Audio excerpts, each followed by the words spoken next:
Just then, my mother-in-law came out of the jungle and began laughing at me. See, now this is what you deserve.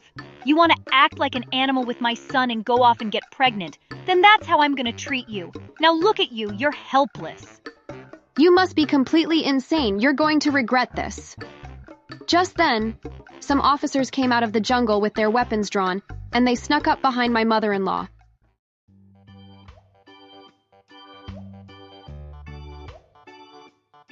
Hey there, my name is Maria, and boy do I have a story to tell.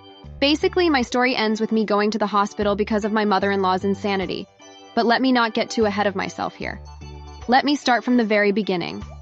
I was living with my husband Carl, and we had just discovered that I was pregnant. When I initially told Carl about the pregnancy, his reaction was much less enthusiastic than I would have wanted. You're pregnant? We aren't ready for this. I thought you were on birth control. I am, but sometimes it doesn't work. Aren't you happy? No, I'm not happy. I'm disappointed and I feel deceived. I was horrified that Carl thought that I had purposely gotten pregnant because I was telling the truth. I was on birth control, but even if you take every measure possible to prevent it, sometimes it can still happen. Even though we hadn't been trying to have a baby, I found that I was rather excited about it. I knew that even though my pregnancy was not on purpose, I was still going to love my child no matter what. After a little bit of convincing, Carl eventually came around to the idea of having a child. He promised he would do all he could to support me and our child, but I wasn't so sure. See, Carl has always been pretty lazy, and he doesn't even have a stable career that he can rely on to bring in good money. I knew better than to ever bring this up to Carl, though, because he would lose his temper and start yelling. Ever since we first met, Carl had never treated me the best. Even on our first date, he yelled at me for ordering the most expensive thing on the menu.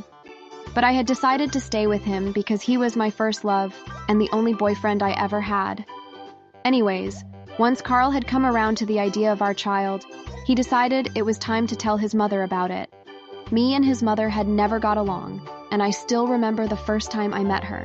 Me and Carl had been dating for some time, and she invited me over to her house. But when she saw me through the peephole, she called Carl's cell phone and told us both to leave. She claimed she took one good look at me and could tell what kind of girl I was. Anyways, Carl insisted that I go over to her place and tell her about the pregnancy.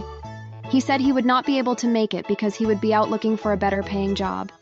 I reluctantly agreed and packed my bags for a weekend with my mother-in-law. You see, his mother lives on the other side of the country, so I would have to take a plane to go see her. I didn't like that my husband would not accompany me on this trip, but I accepted it because looking for a better paying job was very important, especially with the baby on the way.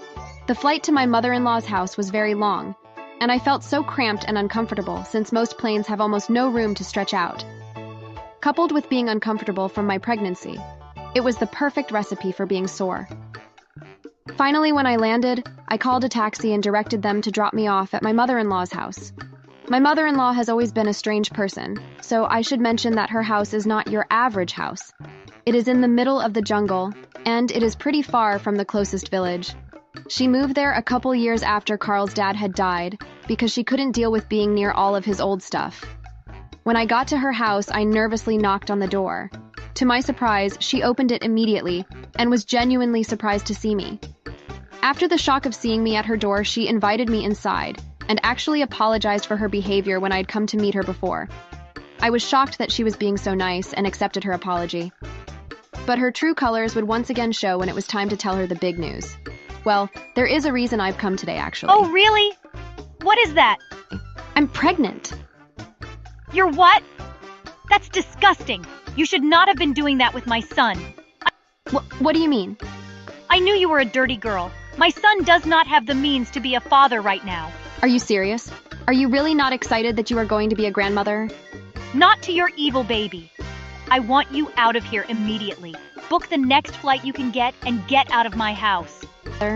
I was horrified to hear that my mother-in-law did not approve of our child. I had no idea why she would think that something like this was not possible. After all, I was married to her son.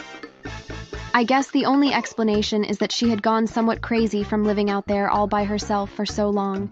Either way, I began crying and tried to book the earliest flight back home. My anxiety only grew when I saw that the earliest flight didn't leave until the next evening. meaning that I would have to spend the night with my mother-in-law. Upset and crying, I called Carl and told him what had happened. It was horrible. I just wish I was home with you right now. Well, to be honest, she does have a point. What do you mean? It's true that you shouldn't have gotten pregnant. Now be nice to my mother and take care of her. She is the most important woman in the world to me. I couldn't believe my ears. My own husband was siding with my demented mother-in-law. Just then, I heard that awful woman demanding to come help her. I found her in the kitchen and she said she overheard that I would have to stay the night. She said that was fine, but that I was going to need to help her with some yard work. I hated yard work, but I guess I didn't really have a choice, so I agreed.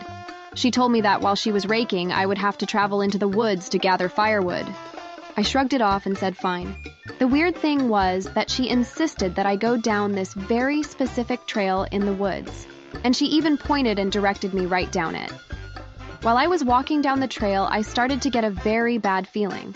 Then, all of a sudden, my feet got caught up in something, and I was sucked into the air. I had been caught in a trap. My feet were tied together, and I was hanging upside down. I began screaming maniacally for help, but I knew nobody could hear me. I knew what must have happened. It was my insane mother-in-law. She must have set this trap while I was on the phone, and then set me up to be caught in it. I knew I had to act fast, so I pulled out my phone and dialed for emergency services. I told them the address of my mother-in-law, and they told me they would come as fast as possible.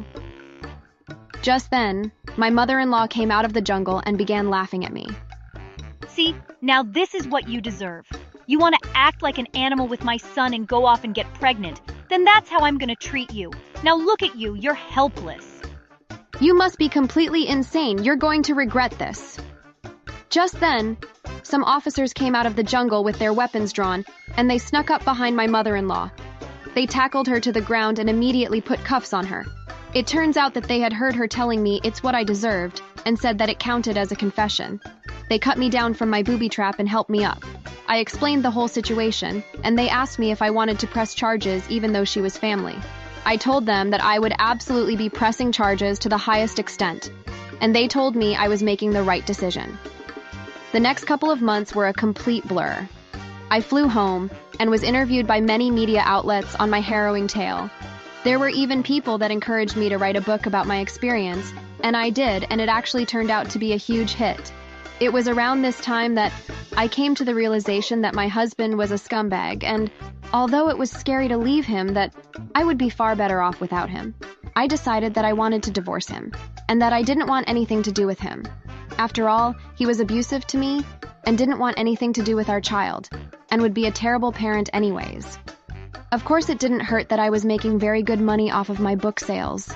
He begged me to stay with him and told me he would be better, but I didn't believe a word he was saying.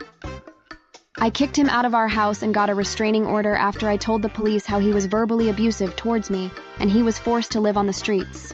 As for my mother-in-law, I watched on the news as she was sentenced to 15 years in a maximum security prison for attempting to harm an individual.